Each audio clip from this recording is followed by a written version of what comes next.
When I was still a kid in the early Middle Ages and well into the Industrial Revolution in the 19th century, people used to brag, people used to boast, people used to promote as a determinant of their identity, their sense of self-worth, their self-esteem, their self-confidence. So they used to brag about their products, about the quality of their work, about their clientele, about their training.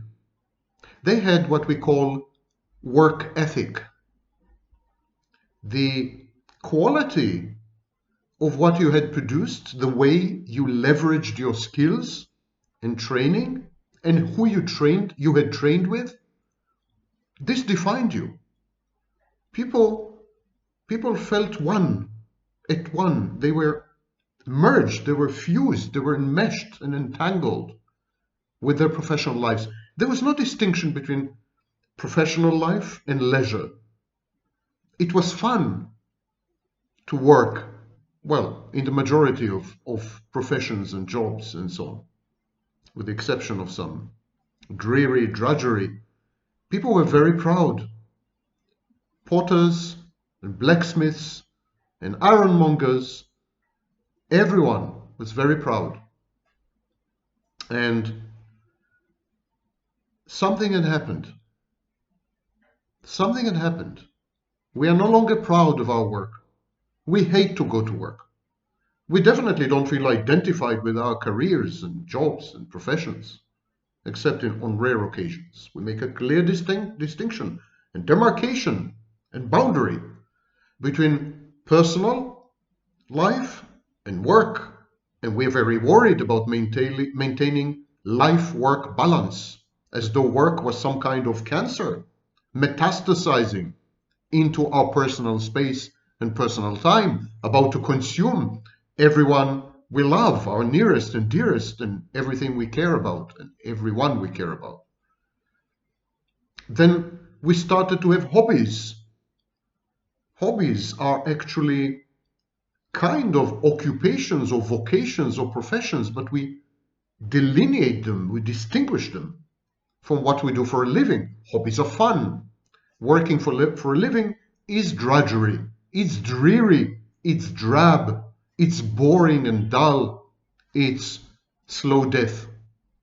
Work had become to be identified with repetition, with descending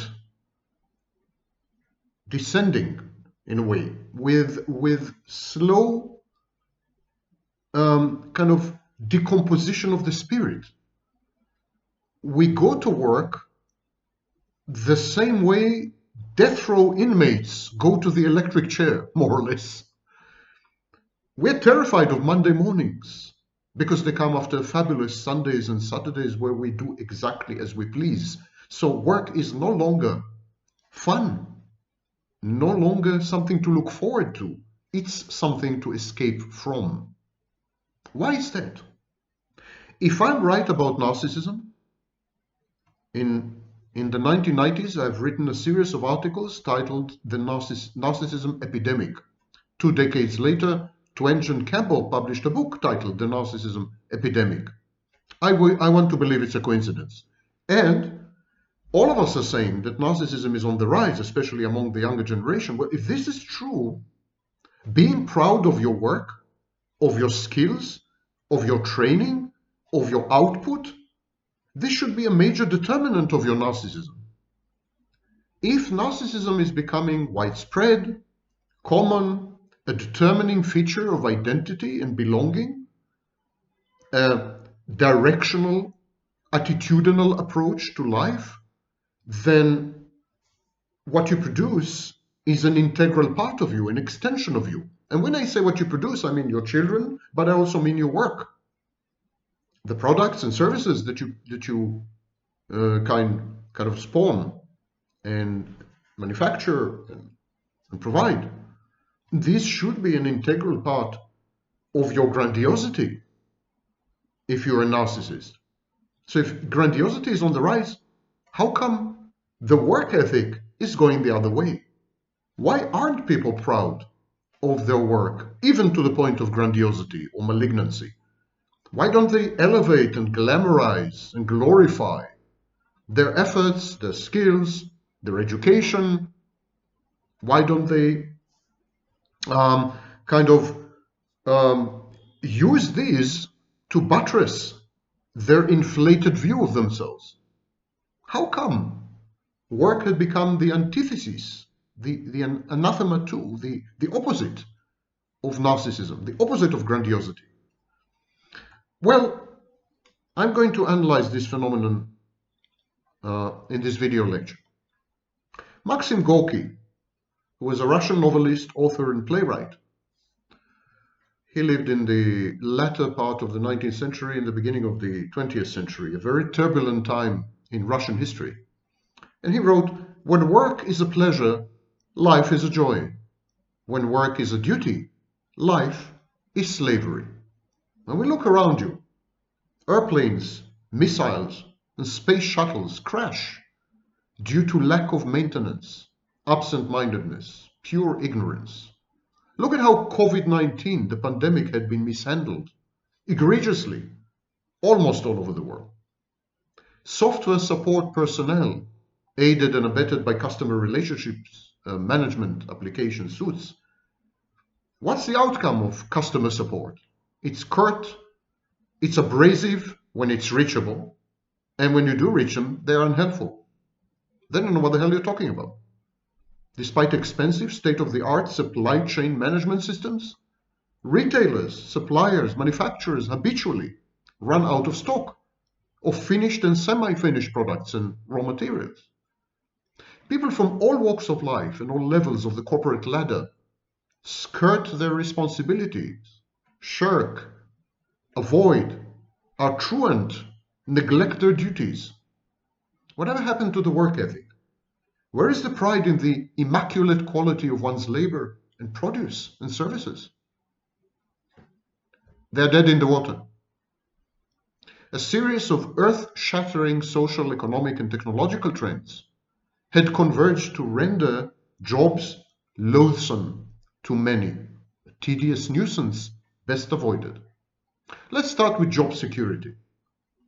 Job security is a thing of the past. Itinerancy, the gig economy, in various mech jobs, it reduces the incentive to invest time, to commit, to put in an effort, to allocate resources into a position, into a job that may not be yours next week. Why bother? Why invest? Why commit? Why do your best? No point. Brutal layoffs and downsizing had traumatized the workforce. Outsourcing finished them off.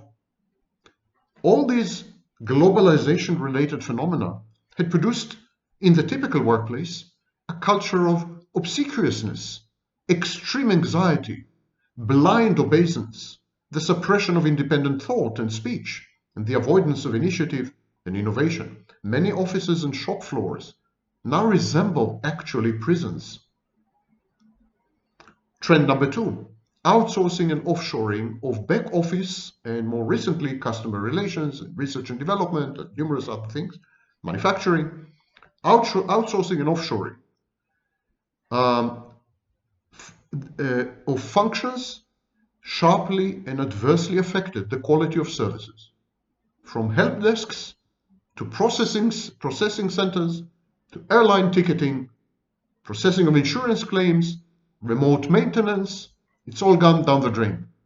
Cultural mismatches between the typically Western client base and the offshore service department, usually in a developing country where labor is cheap and plenty. These cultural mismatches, starting with accents, simply impossible to understand these people. It only exacerbated the breakdown of trust between customer and provider or supplier. Number 3, the population in developed countries had become addicted to leisure time. I suggest you to read the work of Webel and others. Webel, W-E-B-E-L-N. Most people regard their jobs today as a necessary evil, a chore, best avoided whenever possible. And hence phenomena like the permanent temp, employees who prefer a succession of temporary assignments to holding a proper job. So we have phenomena like Uber. The media and the arts contribute to this perception of work as a drag, as drudgery, or a potentially dangerous addiction, workaholism. When they do portray workaholics, they portray them as raging and abusive, or neurotic and disintegrating. Number 4, the other side of this dismal coin is indeed workaholism, the addiction to work. Far from valuing workaholism, these addicts resent their dependence. In the past, well into the Industrial Revolution, people thought nothing of spending their entire day working because they had fun. They loved it. They were proud. They were invested. They were committed. They were elevated and elated. Work was transcendental. It was like nirvana, like an enlightenment. Now, of course, every work, every profession, every job, every career, every skill, every artisanship, and every work of art has moments or stretches of drudgery, repetitiveness, boring and dull bits of time. It's normal. But in view of the final product, the happy customer, the admiring public, they were enough to motivate. People were workaholics by choice. And the more workaholic you were, the more valued as a member of a community you were, the more valued by your own family you were. And today, workaholism is nearly a mental illness. Far from valuing it, these people are considered to be dependent addicts. The job performance of the typical workaholic leaves a lot to be desired because he is anxious about his or her workaholism. Workaholics are fatigued, suffer from ancillary addictions and short attention spans because they are told, they are signaled by society something is wrong with them. They frequently abuse substances. They are narcissistic and destructively competitive, being driven by ambition that is out of control. And so they are incapable also of teamwork. That's the stereotype of the workaholic. And of course, we all know that groups of people conform to stereotypes because stereotypes reflect the expectations of society.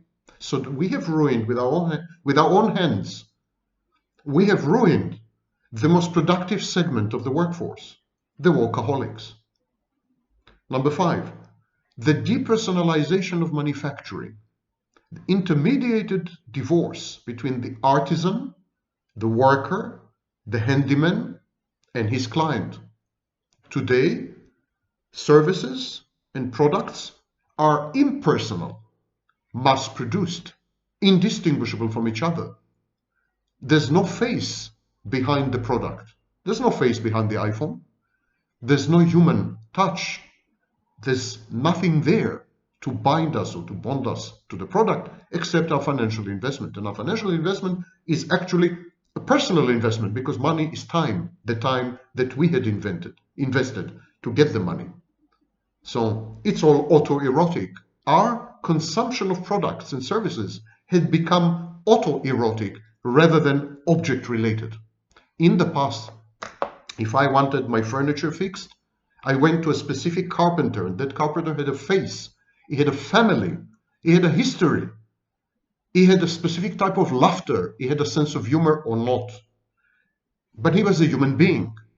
And so I had to develop object relations with the artisan or the manufacturer or the service provider or the handyman. I had to develop object relations. I had to interact interpersonally. Today, when I buy an iPhone, there's nobody there. There's nobody home. There's no one behind the product. So I'm interacting not with anyone, but I'm interacting with myself. The money I had invested in purchasing the iPhone represents my life, represents the time that I've I had given in order to obtain the money. So I'm having a relationship with myself. It's autoerotic, one of the major features of narcissism. And this divorce, this disconnect between manufacturer, artisan, artist, and the consumer contributed to a lot of indifference and alienation of the common industrial worker. The common industrial worker doesn't see the happy client or the unhappy client. The veritable anonymity, the actual anonymity, renders the industrial worker an anonymous cog in an anonymous machine with anonymous customers. Anonymity. Not only was the link between worker and product broken, but the bond between artisan and client was severed as well. Few employees know their customers or patrons firsthand. It is hard to empathize with, it's hard to care about a statistic, a buyer whom you have never met and never likely to encounter or come across. You can't care about such a customer or a client. It is easy in such circumstances to feel immune to the consequences of your negligence, apathy, neglect, lack of skills. You fake it till you make it. It is impossible to be proud of what you do. It's impossible to be committed to your work because you never set eyes on either the final product or the customer. That is Henry Ford's innovation of the production line, where everyone is a bit and a cog. Industrial psychology had contributed to it. And of course, we have the famous movie, Charlie Chaplin's movie, Modern Times, where there's this guy whose role is to do this all the time. So, pride is gone, connection is gone, relationships are gone, and in Charlie Chaplin's masterpiece, Modern Times, you see this estrangement. It's captured brilliantly. Alienation, atomization. The industrial worker becomes commodified and commoditized. Number 6, many former employees of mega corporations abandon the rat race. About 40 to 50 million people in the United States alone are self-employed from home, mostly. So they've abandoned the corporate structures. They've abandoned the rat race. They're not commuting anymore. Distance work. Now enhanced by the pandemic, flex time, flexible time is taking over, flexi time. And so they establish their own businesses, small and home enterprises. Entrepreneurship is the buzzword of the day. And we have phenomena like crowdfunding, and small business finance. But these are undercapitalized, understaffed. And these small businesses, small enterprises, they're outperformed by the competition. They're fledgling. They're amateurish outfits. And they usually spew out shoddy products, lamentable services, only to expire typically within the first year of business. And we are flooded with these products and services and books and what have you. Number 7, despite decades of advance notice, globalization caught us by surprise. Most firms in the world, most corporations in the world, even multinationals, were caught by utter surprise. Globalization shocked them. The amazing thing is the world used to be more globalized than today at the beginning of the 20th century. Immediately before the First World War, all indicators and indices of globalization were higher than today. So globalization was not unprecedented, and yet it shocked everyone. Ill-prepared and fearful and anxious of the onslaught of foreign competitions, companies, big and small, grapple with logistical nightmares, supply chain calamities, cultural shocks and conflicts, and rapacious overseas competitors. So mere survival and opportunistic managerial plunder, of course, had replaced client satisfaction as the primary value. So today, it's the bottom line. It's surviving the competition, and it's stealing as much as you can if you're a manager. It's known as the manager principle, the agent principle problem.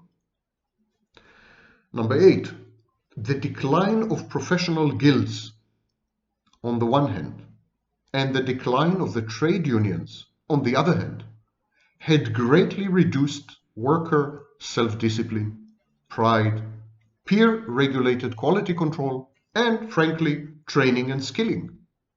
Workers are much less skilled, much less trained. They don't want to dirty their hands. Who wants to be a plumber or an electrician? Everyone is going to college and wants to be a professor of psychology. Yes. And they don't belong anywhere. There's no club. You see, the trade unions, let alone the professional guilds, one of the things they had done is impose professional standards. They were in the position to negotiate with employers, negotiate with corporations, negotiate with multinationals, and negotiate with clients and customers because they had guaranteed standards of skills, standards of delivery, standards of performance. Quality was monitored, was self-administered and self-monitored, self-regulated. Quality today is monitored by third parties, and you can't trust them. For example, rating agencies had failed miserably in the 2008 Great Recession. You can't trust third-party monitors, supervisors, and quality assurance services. Quality is compromised by being subjected to Procrustean financial constraints and concerns.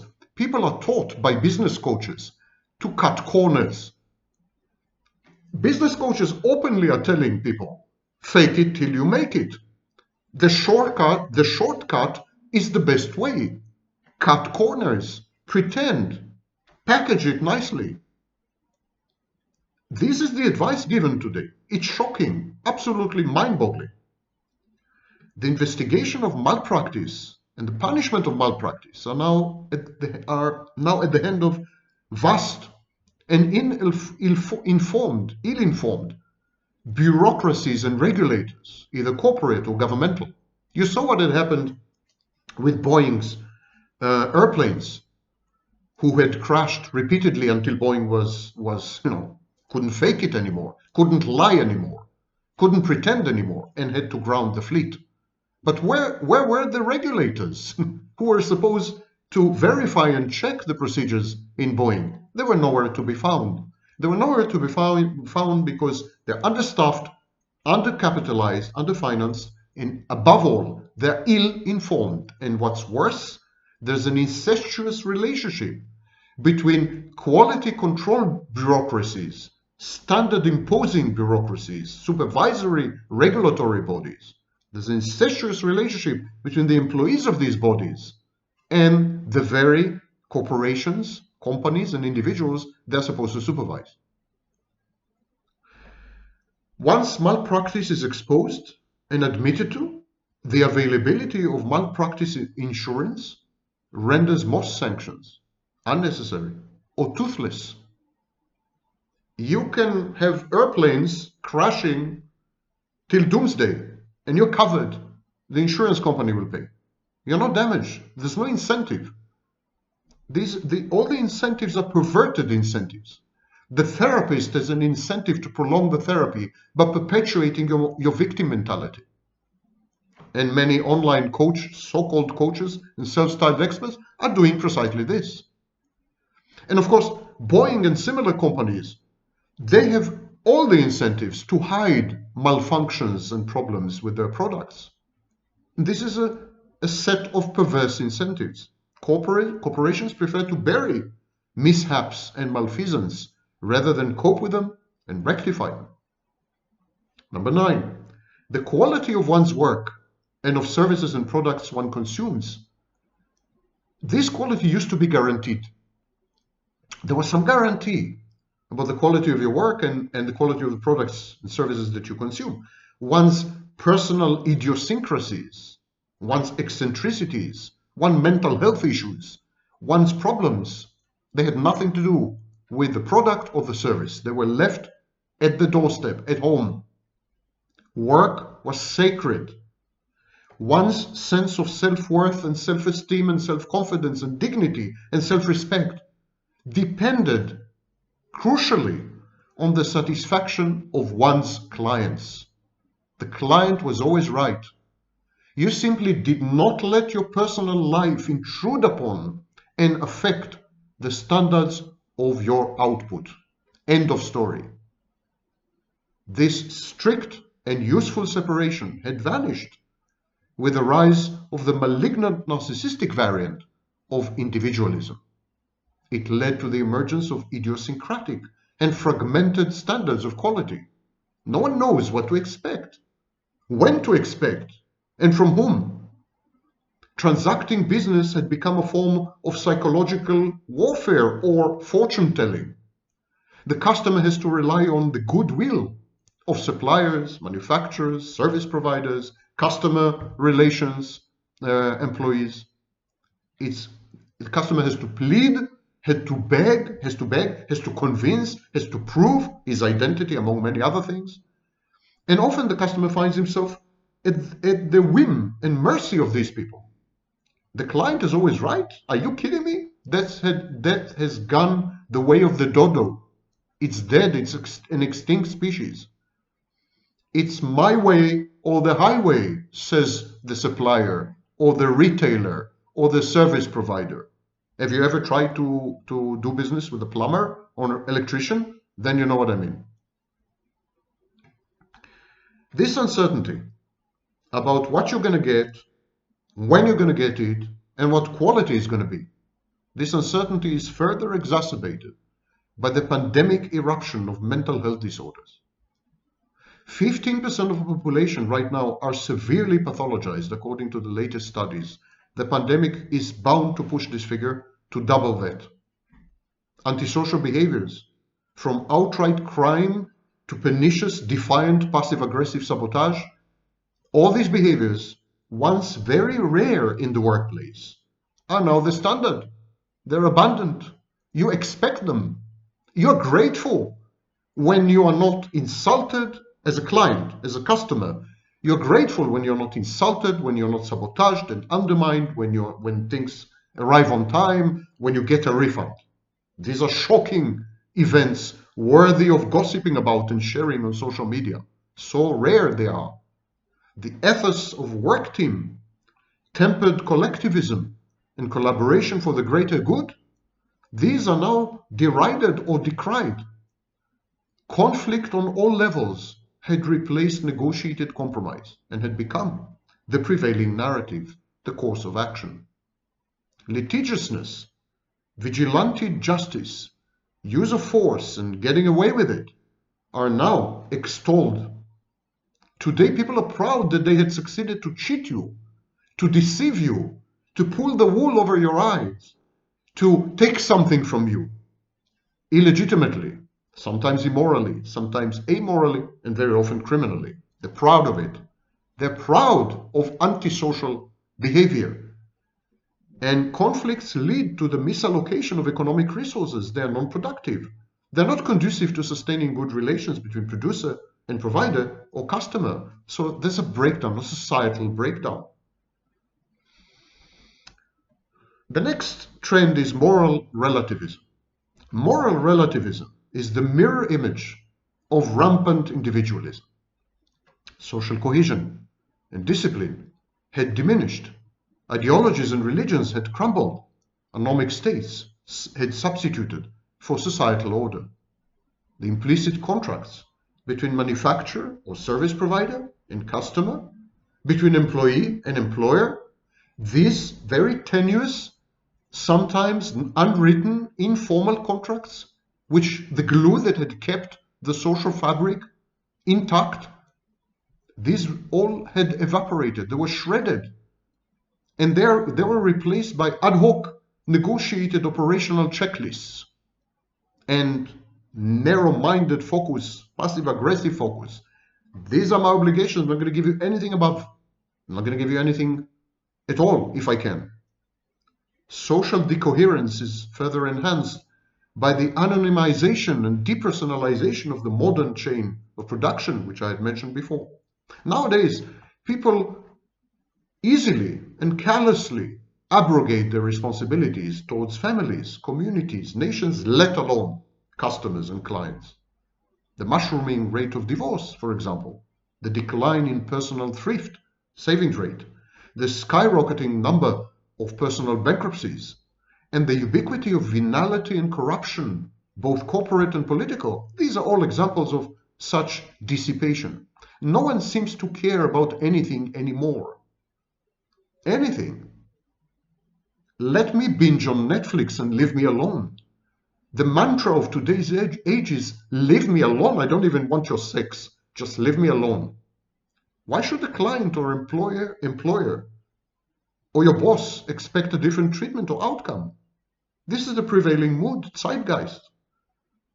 As Weber observed largely correctly, the Protestant work ethic underlies the rise of modern capitalism.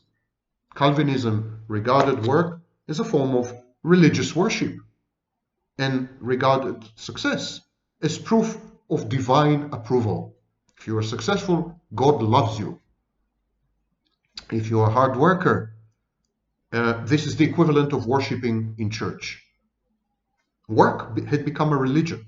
Protestants of all creeds valued time because time was God's given gift, and they sought to maximize the benefits of time via productivity and quality.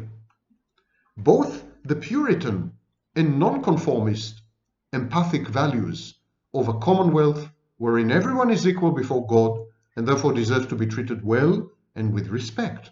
These values were abandoned along the way somewhere we've gone wrong, somewhere we've taken the wrong turn. Even the infusion of Jewish values, charity, community, industriousness, the idea of progress and self-betterment, learning, pragmatism. When all these Jewish values had flown into the mainstream, had joined the mainstream in the late 19th century, when Jews were emancipated all over, even this failed to stop the erosion in communality and the rise of malignant, short-sighted narcissism, the anathema of work ethic, and honestly, the anathema of any social arrangement of any kind. Another trend is the disintegration of the educational systems, especially in the West. Everything is money-oriented. There's grade inflation. We let students believe that they're entitled, that they're special, they're grandiose, even when they're not. Accomplishments are no longer necessary. Just by being you, this is your main accomplishment. And so people who would have never been accepted in any university in the 70s and 80s now join freely Harvard and Yale and Stanford. Why? Because they can pay, or their parents can pay, which is even better. So the disintegration of the educational systems, the lowering of standards, compromise on quality, integrity, made it difficult for employers to find qualified and motivated personnel. Courtesy, competence, ambition, personal responsibility, the ability to see the bigger picture, synoptic view, interpersonal aptitude, analytic and synthetic skills, not to mention mere numeracy, literacy, access to technology and the sense of belonging which they foster. All these are products of proper schooling, proper education, and they're all, of course, gone with the wind and with the education system. There's also a rise of irrational beliefs. Irrational beliefs, esoteric disciplines, pseudosciences, conspiracy theories, the occult, these rushed in to profitably fill the vacuum left by the crumbling education system. When you don't get proper education, you get improper education, especially now with social media and the internet. This wasteful, idiotic preoccupation with rank nonsense encourage in their followers an overpowering sense of fatalistic determinism. They hinder the ability of the adherents of these retarded systems to exercise judgment and initiative. The discourse of commerce and finance relies critically on unmitigated rationality, even bounded rationality. In essence, it's contractual, it's transactional. Irrationality is detrimental to the successful and happy exchange of goods and services within a non-regulated or slightly regulated marketplace. And so the end result is the rise of irrational and, frankly, intellectually challenged leaders such as Bolsonaro, Donald Trump, Duterte, or antisocial leaders such as Viktor Orban in Hungary, Erdogan in Turkey, Netanyahu in Israel. They reflect the ethos of the age. They reflect the demographics that had elected them. They all came to power via elections, like Adolf Hitler, who did so 3 times. So unmitigated irrationality is a huge threat to the economic fabric, not only to the social fabric. And finally, I blame employers as well. Employers place no premium on work ethic. Workers don't get paid more, don't get paid differently if they are more conscientious, if they have higher standards, if they are more efficient, if they're more friendly. In an interlinked, globalized world, customers are fungible, employees are fungible, everything is fungible, everything is replaceable, dispensable, commoditized, commodified. There are so many billions of potential clients that customer loyalty had been rendered irrelevant. The greater the reach via modern transportation and communication into alternative markets, the less important is your market back home, in your backyard. Marketing, showmanship, and narcissistic bluster are far better appreciated by workplaces because they serve to attract clientele to be bilked and then discarded or ignored. Short term, the next quarter, the bottom line. This is the world we live in. It's not likely to change anytime soon. The pandemic, in my view, only accelerates all these trends because it forces people to work from home. There's less human interaction, interpersonal interaction. Everything is now roboticized, automation, and it's going to get really, really bad, the disconnect between end consumer and manufacturer or producer or service provider. Only much worse. And it is, of course, all part and parcel of narcissism in so many ways. And if you ever want optimistic messages, please subscribe to my channel.